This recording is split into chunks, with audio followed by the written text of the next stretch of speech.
Muy bien, hermanos, ya ha pasado un tiempo desde la última vez que estuve aquí arriba, así que bienvenidos a todos los que habéis venido hoy. Espero que el Señor os esté bendiciendo y así seguirá siendo, porque a pesar a veces de las faltas que la persona que está predicando pueda tener, lo que se predica es la palabra de Dios. Entonces, por lo menos que el hecho de leer las Escrituras y de profundizar un poquito en ellas nos haga reflexionar, ¿no? Estemos más o menos de acuerdo a veces con lo que dice el predicador o que seamos como los de Berea, ¿no? Que escudriñemos todo lo que se dice con las Escrituras y que retengamos lo que, lo que el Señor quiera trabajar con nosotros. Así que quería comenzar contándoos una historia de un hermano de aquí de Camarma, algo que sucedió ficticiamente hace unos años. Y es que teníamos un hermanito que se llamaba Pablo. Pablo era una persona peculiar, especial. Pablo era un chico muy apasionado por el fútbol. Le encantaba hablar de fútbol. De hecho, hubo un verano en el que hablase con quien hablase, si te cruzabas con él, te iba a hablar de fútbol. Te iba a hablar de técnicas, de estrategias, de liga, de pretemporada, de cómo estaban funcionando las cosas. Te iba a decir que también habría llegado a profesional de no ser por una lesión de rodilla que tuvo en su juventud. Bueno, yo creo que ya muchos estamos identificando, a veces creo que conocemos a muchos Pablos. Pues ¿qué pasó? Que terminó el verano, llegó septiembre y en Camarma, Camarma decidió participar en una liga de fútbol en la que participaban varias iglesias. ¿Qué pasó? Pues necesitaban un jugador más, se habló con Pablo si quería también participar porque era una persona pues que siempre estaba hablando de fútbol y que parecía saber mucho, ¿no? Entonces, pues se añadió al equipo. Y Pablo empezó a jugar. Lo sacaron en el primer partido, desde el minuto 1, salió como titular. Recibe el balón en la banda y la manda a Parla. Vuelve a recibir el balón en la siguiente jugada y se tropieza y se cae al suelo. Nos meten un gol. Coge el balón, va a hacer un pase y la tira directamente a la banda. Tal fue el partido que antes de llegar al descanso, todos los que estábamos ahí viendo el partido, Dios mío, este Pablo, qué decepción. Queríamos ser correctos, entonces no le dijimos nada directamente, pero Fred, que era el entrenador del equipo, se acercó a Pablo y le dijo: mira, Pablo, quizás no estás en tu mejor forma, igual llevas un tiempo sin jugar. ¿Y qué hacía Pablo? En vez de reconocer sus errores, no hacía más que justificarse. Si es que la rodilla, todavía un poquito de molestias. Además, se notaba que el césped no estaba bien cortado, ¿verdad? Sí. Fred le decía: Pablo, creo que es mejor que por tu rodilla te sientes ahora en el descanso y va a salir otro hermanito en tu lugar, ¿no? Y sacan a un chiquillo de nuestra iglesia que tenía 12 años en lugar de Pablo, que encima después terminó metiendo 2 goles y decía que ni sabía jugar al fútbol. Pero sorprendió a todos.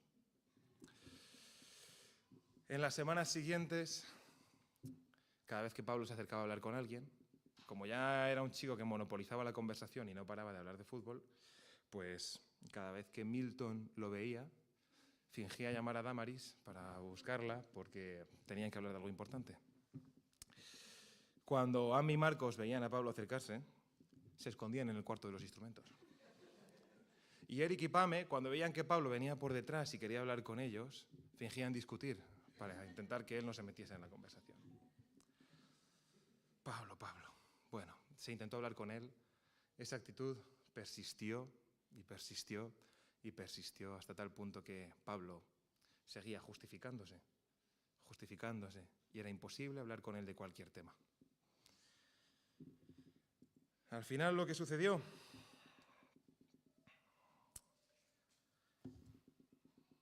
pues que Pablo terminó yéndose de la iglesia, tristemente. Se intentó hablar con él, se intentó dialogar, pero él se sintió ofendido hasta el punto de que ya no aguantaba que se le dijese nada, ni siquiera con amor y con paciencia y con comprensión. Su orgullo le cegaba tanto, que no era capaz de ver la realidad que era tan evidente para los demás. Así que después de salir, ¿sabéis qué pasó? Que fue repitiendo el mismo patrón de iglesia en iglesia. De vez en cuando en la liga le veíamos jugando con una iglesia, luego con otra, luego con otra. Y así hasta que Cristo vuelva. Pablo sigue jugando, dice la leyenda, de equipo en equipo, va yendo de iglesia en iglesia, causando el mismo problema, sin corregir su error. Si queréis, acompañadme a Juan 9, es el texto que vamos a estar trabajando esta mañana. Y si tenéis en mente la figura de algún Pablo, o vosotros os habéis sentido identificados con Pablo en algún momento de vuestras vidas, quiero que lo retengáis, porque todo lo que vamos a decir va a estar enlazado con esta historia.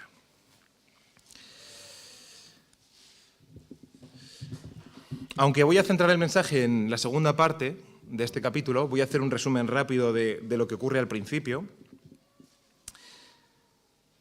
Jesús, mientras está caminando por Jerusalén, bueno, pues hay un ciego, ¿no? Y de nacimiento.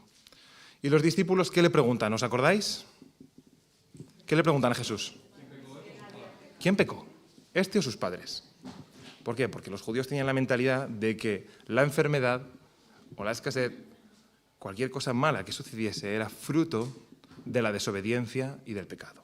¿Por qué? Porque vemos varios textos en Deuteronomio, en Números, en los que Dios establece que si se le obedece va a haber bendición. Pero si se le desobedece, va a haber maldición. Es decir, lo que hagamos tiene consecuencias, tanto positivas como negativas. Pues bueno, en esa mentalidad le preguntan, ¿no? ¿Y Jesús qué contesta? Ni este ni sus padres. ¿Por qué dicen que estaba ciego? ¿Qué dice Jesús? ¿Qué explicación da? A algunos quizás no les satisface. Dice, ¿cómo va a estar esta persona años ciego? ¿Para qué? ¿Para que se manifieste la gloria de Dios en un momento determinado? Bueno, quién sabe, Dios en sus designios, esto es lo que nos ha revelado. Podemos pensar lo que queramos, pero es lo que nos dice la Escritura. Es decir, Dios tenía claro que iba a cumplir su propósito en esta persona y su gloria iba a ser manifestada. Fijaos, Jesús no lleva la conversación al terreno de le sano porque tengo lástima, porque tengo compasión de su dolor físico.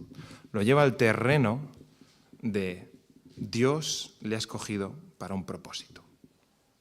Entonces, todo lo que le ha ocurrido hasta ahora tiene un propósito, y es que en su vida la gloria de Dios se manifieste.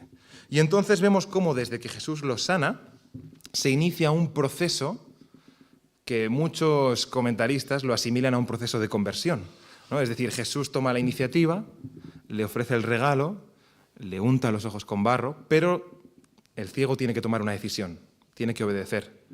Se le dice, ve y lávate en el estanque de Siloé. Él podría decir, qué asco, encima con baba. Es decir, ¡ah! Pero no, dice, bueno, voy a hacer caso, ¿no?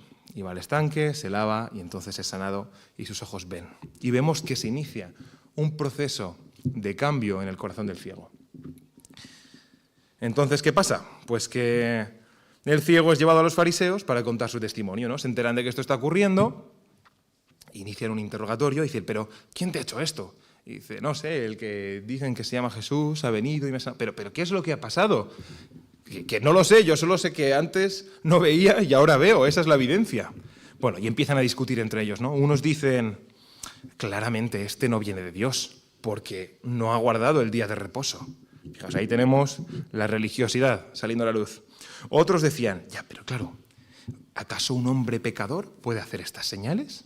Entonces, entre ellos vemos que ya hay ahí debate en cuanto a quién es este hombre. Jesús ya había comenzado a ser conocido, algo se sabía.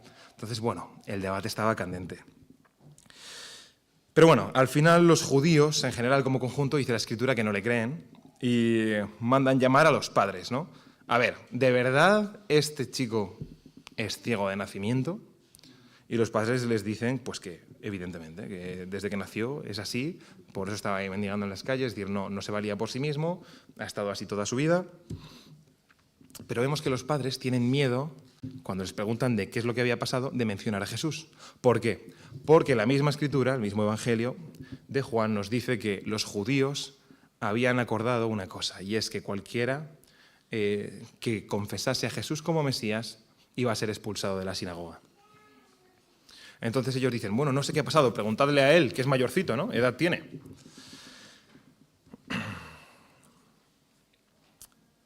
Y lo que ocurre es que llaman de nuevo al ciego, así que llegamos al segundo interrogatorio.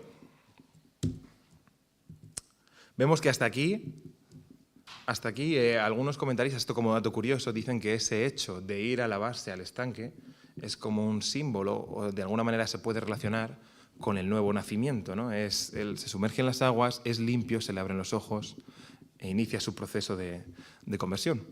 Y lo cierto es que vemos cómo después este ciego, ignorante y despreciado por los religiosos, defiende a Jesús ante sus líderes, ¿no? Y ahora ya vamos a leer literal a partir del versículo 24 qué es lo que aquí ocurre.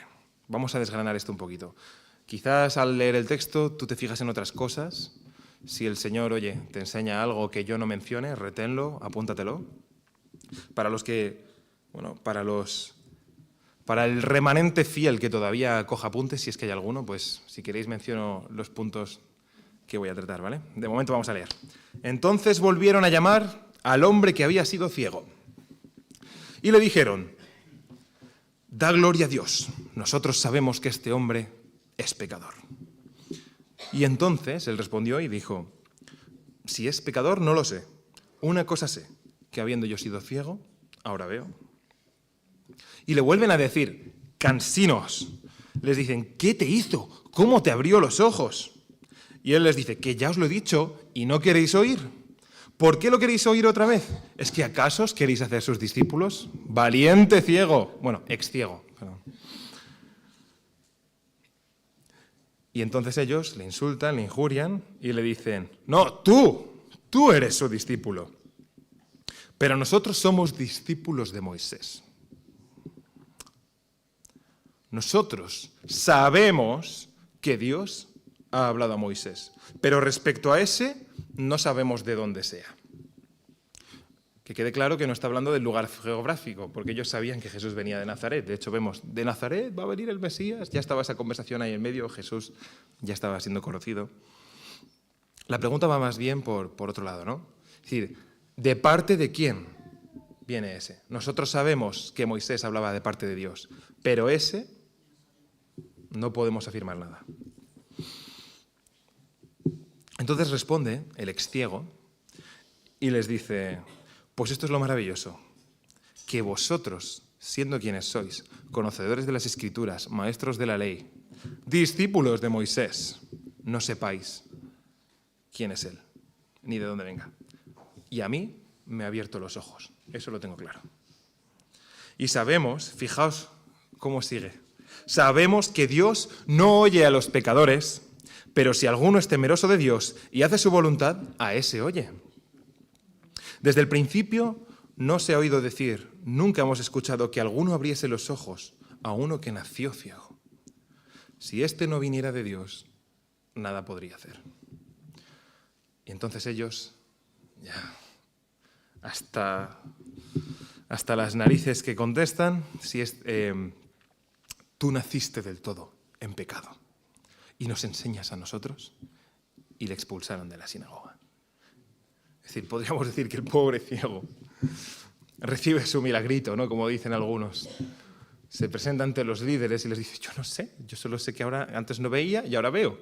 Y que si esto ha ocurrido, pues no sé, no puedo decir que no venga de Dios, yo creo que viene de Dios, ¿no? Porque si no, ¿por qué le escucharía a Dios? ¿Cómo ocurriría esto?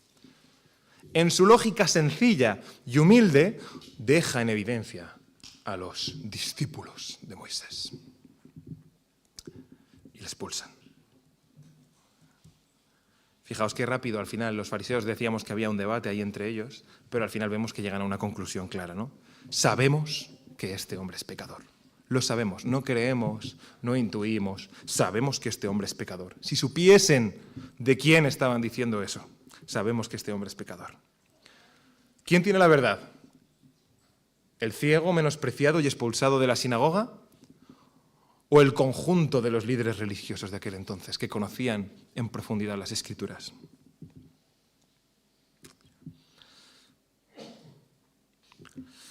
Al final el ciego, pues afirma que Dios no oye a pecadores, dice esta realidad que hemos leído, que al final a los que temen a Dios, a los que hacen su voluntad, Dios les escucha, ¿no? Entonces está reconociendo claramente delante de ellos, con valentía, pues que Jesús viene de parte de Dios. Ahora, hasta aquí. ¿Lo está reconociendo como Mesías? De momento, el texto no es tan claro, de momento dice que viene de parte de Dios y lo reconoce como profeta. Así que pues los fariseos cegados por su orgullo espiritual, a la calle.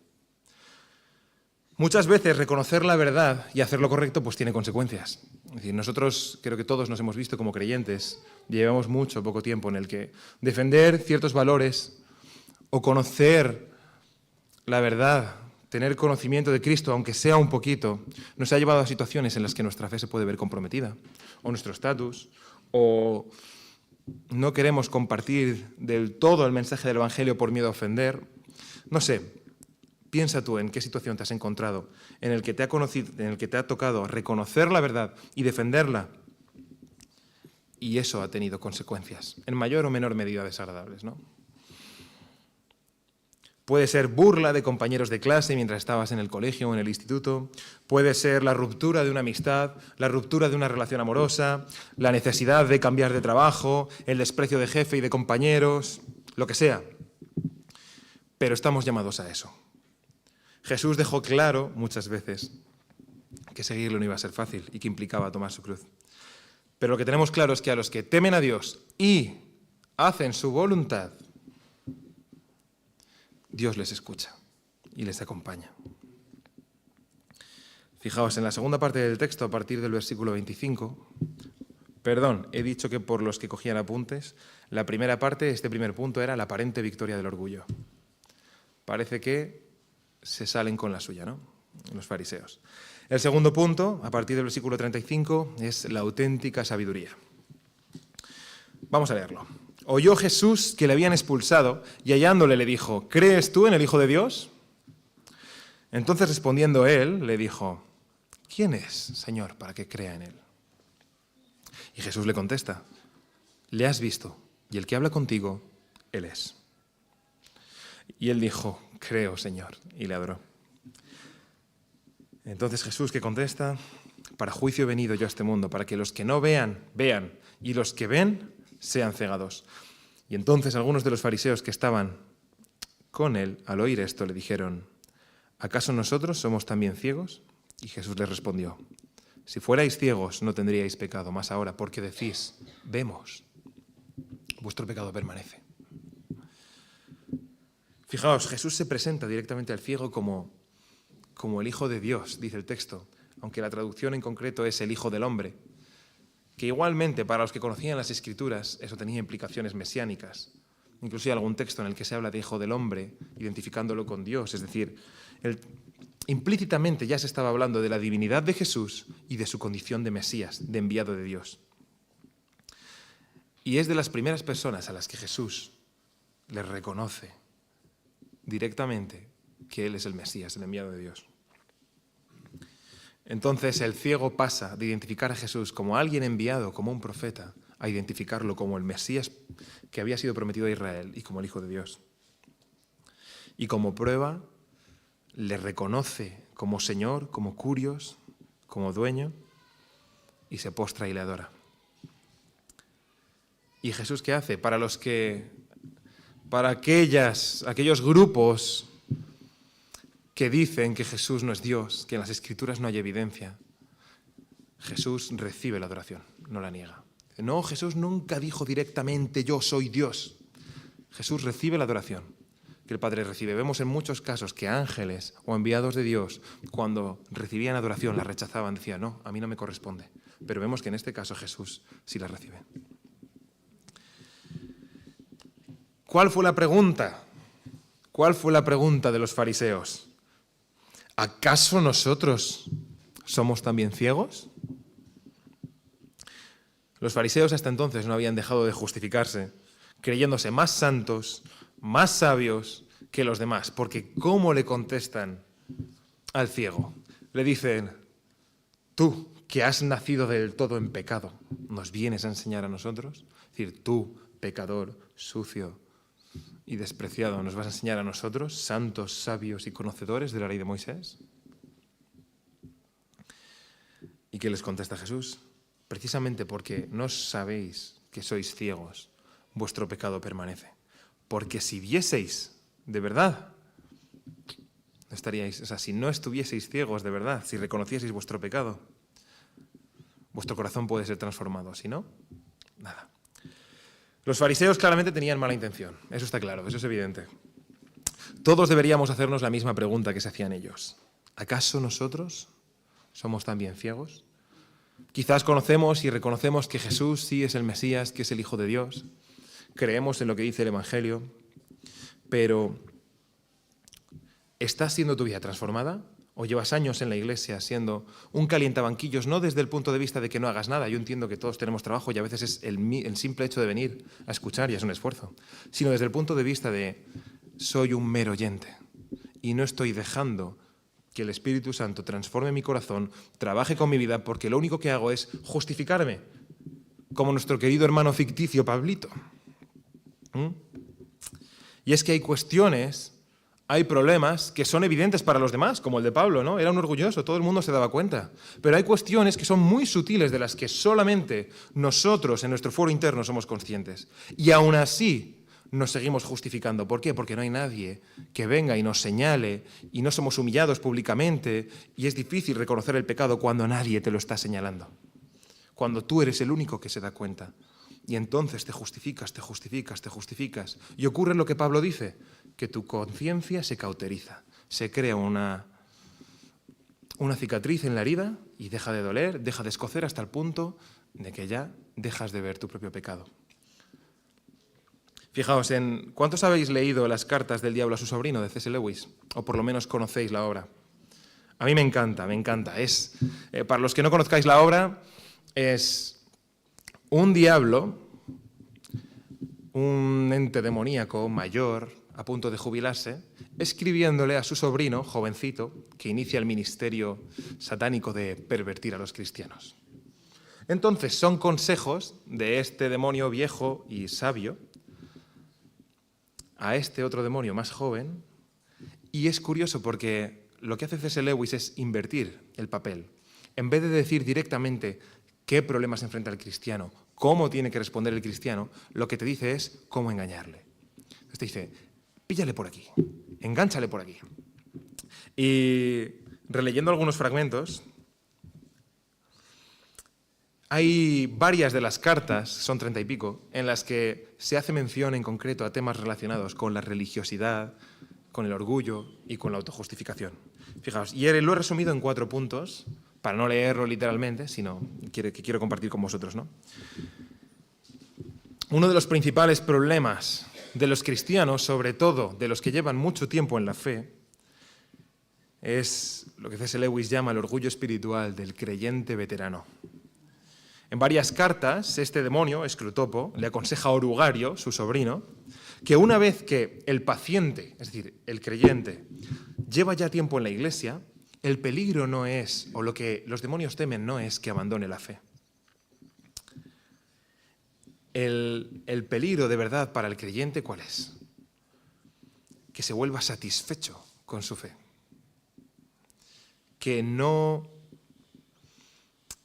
deje de buscar ser alimentado, recibir palabra, crecer, para juzgarlo todo, criticar el culto, criticar las formas, juzgar al hermano, comparar iglesias y denominaciones y centrar toda su atención en todo lo que tiene que ver con la estructura y no con su corazón. El creyente, entonces, cuando cae en ese error, deja de recibir alimento y empieza a juzgarlo todo según sus propios estándares, tal y como hacían los fariseos. Cuando una y otra vez, desde el Antiguo Testamento, vemos que Dios deja claro que Él lo que quiere no es un cambio externo, no tiene que ver con formas, sino que tiene que ver con una transformación del corazón. Otro de los problemas es el conformismo, que está relacionado con este orgullo espiritual, ¿no? Lewis desarrolla la idea de que el diablo prefiere al cristiano que se considera ya maduro, que se autopercibe como ya un cristiano ya sólido y que no tiene necesidad ya no tiene mucho margen de crecimiento, ¿no? Ya está tocando el techo. Y fijaos lo que dice este demonio viejo, literalmente en la carta. Dice, un hombre que reconoce su miseria es mucho más peligroso para el infierno que uno satisfecho con su progreso espiritual. Es lo que estábamos diciendo antes, que es lo que les repite Jesús, que el que no reconoce su enfermedad, el que cree estar sano, no puede ser tratado. El que se cree sano no puede sanar. Admitir corrección y escuchar los consejos de los demás nos permiten avanzar en el crecimiento espiritual y personal, evitan el estancamiento. Como cristianos estamos llamados a correr una carrera que no terminará hasta que estemos en su presencia. Fijaos lo que dice Pablo en ocasiones, que estamos llamados a alcanzar ¿qué nivel? La plenitud de la estatura ¿de qué? De Cristo. De Cristo. Si te comparas con tu hermano, puede ser que te considere, yo soy más maduro, yo no he caído en este problema. Fíjate qué falta de carácter tiene. Yo no tengo este problema.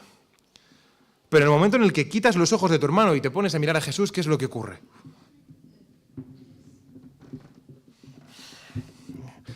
Un temor en tu corazón te hace darte cuenta de quién eres tú delante de Dios.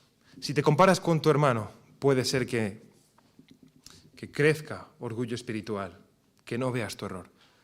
Pero si en el espejo, en el reflejo, pones a Cristo, ya te digo yo que conformarte no te vas a conformar. Y eso me lleva al otro problema, que es la religiosidad, ¿no?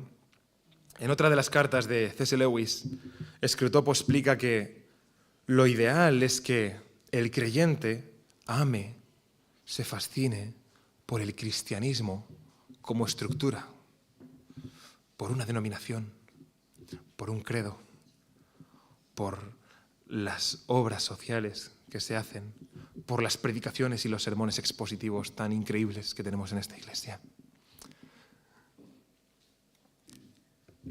Y no ame a Dios, al Dios que nos ha llamado, al Dios al que servimos, al que decimos amar. La religiosidad es poner la estructura, los preceptos por encima del mismo Dios. Eso es lo que hacían los judíos. Fijaos, viene Jesús a cumplir la ley, Mesías, el Hijo de Dios, sanando a los enfermos, trayendo libertad, perdonando los pecados. ¿Y qué es lo que dicen los religiosos? Porque no ha guardado el sábado, este es de Satanás, no viene de parte de Dios. Porque no ha guardado el sábado. Y Jesús en varias ocasiones les dice, no entendéis lo que sabéis. Dice, sí, predicáis la ley de Moisés, la enseñáis, pero no entendéis el corazón del mensaje. No os dais cuenta de que lo que Dios quiere es cambiar vuestro corazón, salvar tu alma, no que cumplas una serie de preceptos. ¿Para qué dice Pablo que es la ley?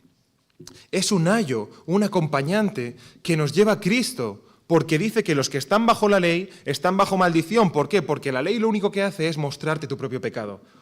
Te hace darte cuenta de que tú no llegas por tus propias fuerzas, de que necesitas a Dios, de que si quieres cambiar, de que si hay pecado en tu vida, de que si tienes pensamientos constantemente contra los que te cuesta luchar, de que si no te percibes a ti, de que si te hundes, de que si te consideras una basura y que no te mereces nada, pero no pones los ojos en Dios, tu vida no va a ser transformada. Si hay cosas con las que estás luchando, si hay situaciones que ves que te agotan y te cuesta tener gozo en mitad de un contexto complicado, puede ser que el problema sea que no estamos poniendo los ojos o el enfoque donde queremos tenerlo. Fijaros, ¿qué dice Jesús también a sus discípulos? Pedís y no recibís porque pedís mal. ¿Eso qué significa? ¿Que no hay que pedir? Venía hablando con mi amigo Jonathan hoy en el coche esta mañana de eso. No, tenemos que pedir, por supuesto, tenemos que agradecer, tenemos que alabar a Dios en nuestra oración, reconocer quién es Él, recordar qué es lo que ha hecho con nosotros. Pero también tenemos que pedir, pero pedir bien. Yo entiendo que hay situaciones complicadas. Yo 1000 veces he orado para que el Señor quite una determinada situación de mi vida. Y a veces se prolonga y se prolonga y se prolonga. Quizás nuestra oración tiene que ser: Señor, transforma mi corazón para que en mitad de esta situación pueda parecerme más a ti y pueda tener gozo. Fijaos, dice que Pablo, después de tener una visión de Cristo en Corintios, dice que, ¿por qué dice que recibe el aguijón en la carne? Predicamos siempre de ese fragmento del texto en el que dice que recibí el aguijón y lo he pedido y no lo quita, quizás porque Dios me quiere mantener humilde, ¿no? Pero ¿qué dice antes? Dice que se lo da después de tener esas visiones, de ser llevado y de tener visiones de la presencia de Dios. Dice, para que no se te suba la cabeza. Dice, para que no se me suba la cabeza, Dios me puso un aguijón en la carne para mantenerme humilde, ¿no? Y uno de los mayores peligros y de los más sutiles, hemos hablado de religiosidad, de orgullo espiritual, de conformismo, pero uno de los más peligrosos es el orgullo disfrazado de humildad. Es la falsa humildad. Esto se puede manifestar de 1000 maneras diferentes. Tú puedes tener una actitud correcta ante los demás, pero quizás delante de Dios tu corazón está altivo. Eso solo lo conoce el Señor. Puede quizás manifestarse, no lo sé, igual haciéndote ver como que eres poco porque te gusta que la gente en realidad te diga, ay no, mira, este sermón, yo ahora me bajo y digo, nah, ha sido un mal sermón, no, siento que no he atinado, no, ay no, de verdad, ha estado muy bien. Ah, sí, ¿tú crees? No. Bueno, si tú lo dices será verdad, ¿no? No. La falsa humildad es muy peligrosa, porque los que no la identifican, los que no se dan cuenta de ella, se consideran a sí mismos humildes. Incluso los demás puede ser que te reconozcan tu trabajo y piensen que eres una persona humilde, pero quien conoce tu corazón de verdad es Dios. Por eso, aunque tenemos que escuchar el consejo y tenemos que dejarnos tratar por nuestros hermanos, quitarnos el orgullo espiritual y reconocer en humildad que todos tenemos que seguir siendo transformados, también es importante ponernos delante de Dios y dejar que Dios trabaje con nuestro corazón.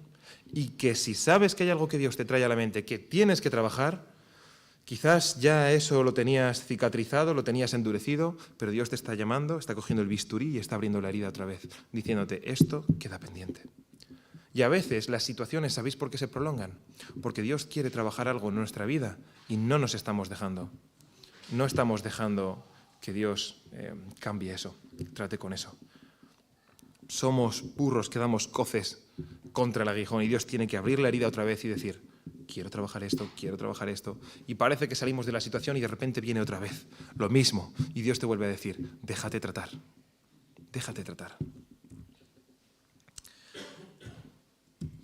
Ya nos vamos acercando al final. Me gustaría enlazarlo con un texto de Primera de Corintios, en el primer capítulo, Primera de Corintios 1.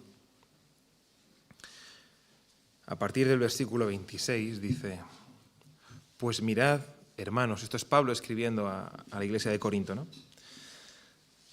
Fijaos, iglesia de Corinto, fijaos en vuestro llamado, en vuestra vocación. ¿Quiénes sois? Y dice, no sois muchos sabios según la carne, ni muchos poderosos, ni muchos nobles,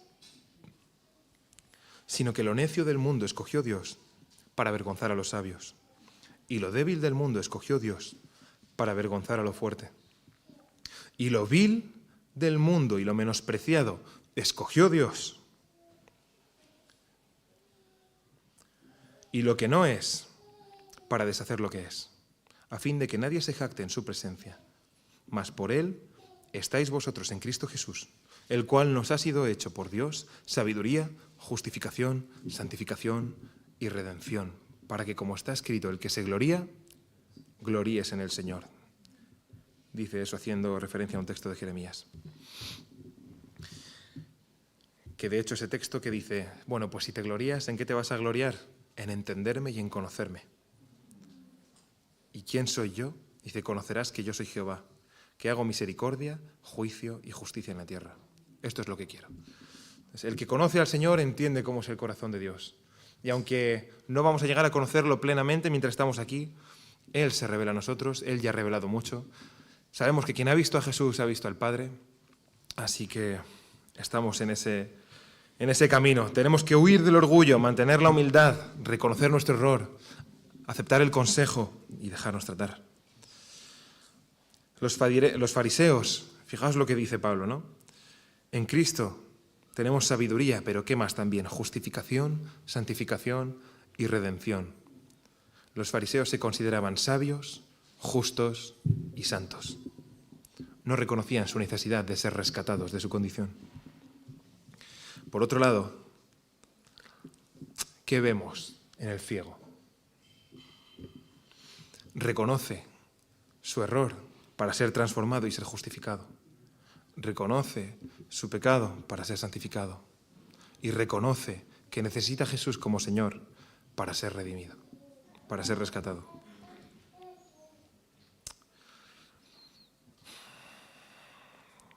Otro texto también de Pablo, en 2 de Corintios, cuando vuelve a escribir otra carta a la misma iglesia, les dice: bástate de mi gracia, porque mi poder se perfecciona en la debilidad.